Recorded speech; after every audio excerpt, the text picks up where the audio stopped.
എറിയാട് പഞ്ചായത്തിലെ രാസമാലിന്യ വിഷയത്തിൽ ഗ്രാമപഞ്ചായത്ത് ഭരണഘടനാപരമായ അധികാരം ഉപയോഗിച്ച് പരിഹാരം കാണുന്നില്ലെന്ന് ബെന്നി ബെഹനാൻ എംപി.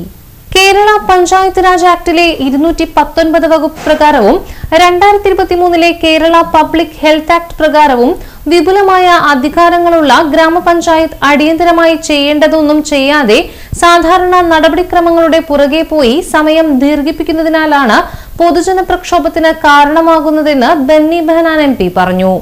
കൊടുങ്ങല്ലൂർ താലൂക്കിലെ എറിയാട് ഗ്രാമപഞ്ചായത്തിലെ മണ്ണും വെള്ളവും മാരകമായ രാസമാലിന്യം കൊണ്ട് മലിനമാക്കിയ വിഷയത്തിൽ പഞ്ചായത്ത് തുടരുന്ന നിഷ്ക്രിയത്വത്തിനെതിരെ ഇന്ത്യൻ നാഷണൽ കോൺഗ്രസിന്റെ നേതൃത്വത്തിൽ പ്രതിഷേധം ശക്തമാക്കിക്കൊണ്ട് എറിയാട് മണ്ഡലം കമ്മിറ്റി സംഘടിപ്പിച്ച വിശദീകരണ യോഗം ഉദ്ഘാടനം ചെയ്തുകൊണ്ട് സംസാരിക്കുകയായിരുന്നു ബെന്നി ബെഹനാൻ എംപി.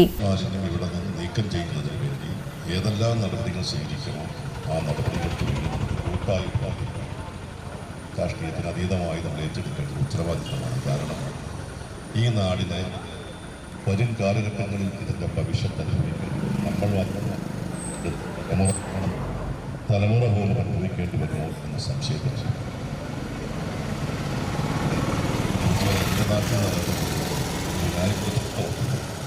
എറണാകുളം ജില്ലയാണ് വിനാനിപുരത്ത് പ്രവർത്തിച്ചുകൊണ്ടിരുന്ന ഒരു സ്ഥാപനമാണ് വിനാനി സിംഗ് എന്ന് പറയുന്ന ഒരു കമ്പനി. ആ കമ്പനി പൊട്ടിപ്പോയിട്ട് ഒത്തിരി നാളുകളാണ്. ആ കമ്പനിയിൽ അതിൻ്റെ ഉൽപ്പന്നങ്ങൾ സിംഗ് ഉൽപ്പാദിപ്പിച്ചുകൊണ്ടിരുന്നതാണ്. ആ കമ്പനി പൂട്ടിപ്പോയപ്പോൾ സ്വാഭാവികമായും അതിൻ്റെ ഉൽപ്പാദന പ്രക്രിയയ്ക്ക് വേണ്ടി കൊണ്ടുവന്ന ചില രാസവസ്തുക്കളും അതുപോലെ തന്നെ കമ്പനി പൂട്ടിയതിനു ശേഷം അവിടെ കിടന്ന വിഷാംശം കിടക്കുന്ന മണ്ണ് അല്ലെങ്കിൽ പദാർത്ഥങ്ങൾ അവിടെ നിന്നും നീക്കം ചെയ്ത് അത് മനസ്സാവാചകമായി ബന്ധപ്പെടാത്ത സാധാരണക്കാർ താമസിക്കുന്ന എറിയാട് പഞ്ചായത്തിൽ ചോദിച്ചിരിക്കുന്നു. ഇതെങ്ങനെ ഇവിടെ വന്നു എന്നതിനെക്കുറിച്ചൊക്കെ നമുക്ക് അന്വേഷിക്കാം. ഞാൻ അതിൻ്റെ ഒരു രാഷ്ട്രീയം കിടക്കുന്നില്ല. ഇതിന്നോ ഇന്നലെയും ഉണ്ടായ സംഭവമല്ല. ഇതിൻ്റെ പേരിൽ ഒരു മുതലെടുപ്പും ആരും നടത്തരുത് എന്ന് നിയമസഭ എത്രയോ നാളുകളായി ഈ മാലിന്യം അല്ലെങ്കിൽ രാസപദാർത്ഥം അടങ്ങുന്ന ഈ മാലിന്യം ഇവിടെ കൊണ്ടുവന്ന് നിക്ഷേപിച്ചു. നമ്മളെയും തെറ്റിദ്ധരിച്ചു. നാട്ടുകാരായ നമ്മളെ തെറ്റിദ്ധരിച്ചു. നമ്മളോട് പറഞ്ഞത് ഇത് മണ്ണാണ്, മണലാണ്, അല്ലെങ്കിൽ കുഴിമണ്ണാണ് എന്നൊക്കെ പറഞ്ഞത്. സ്വാഭാവികമായും ഈ നാട്ടിലെ ജനങ്ങൾക്ക് അതിൻ്റെ അടങ്ങിയിരിക്കുന്ന രാസവസ്തുക്കൾ ഏതാണ് എന്ന് തിരിച്ചറിയാനുള്ള ശാസ്ത്രീയ ബോധം നമുക്ക് ആർക്കുമില്ല.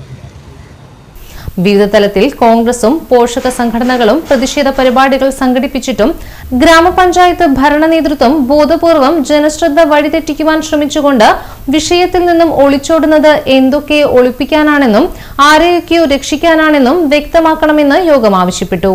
എറിയാട് മണ്ഡലം കോൺഗ്രസ് പ്രസിഡന്റ് PA മുഹമ്മദ് സഗീർ യോഗത്തിൽ അധ്യക്ഷത വഹിച്ചു.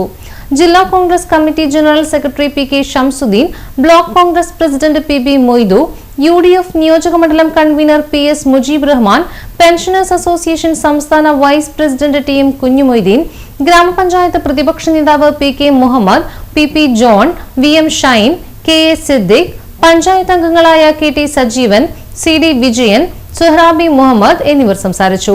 കോൺഗ്രസ് ബ്ലോക്ക് മണ്ഡലം പോഷക സംഘടനാ നേതാക്കളായ CP Thampi, CM Moidu, PH Nasar, Haris Ashraf, Geetha Satheesan, TK Aboobacker, advocate Zakir Hussain, Shiyas Edavazhikkal, PK Chandrababu, KU Subrahmanyan, PA Manaf, Vasanthi Sasi എന്നിവർ നേതൃത്വം നൽകി.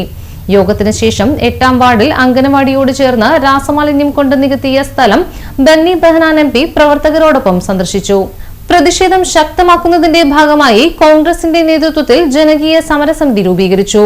മുഖ്യ രക്ഷാധികാരിയായി ബെന്നി ബെഹനാൻ MPയും ചെയർമാനായി VM ഷൈനും ജനറൽ കൺവീനറായി PA മുഹമ്മദ് സഗീറും രക്ഷാധികാരികളായി PK Shamsuddin, advocate PH Mahesh, PB Moidu, PS Mujeeb Rahman, PK Muhammad, PP John, joint കൺവീനർമാരായി KT സജീവൻ, KA സിദ്ദിഖ് എന്നിവരെ തെരഞ്ഞെടുത്തു.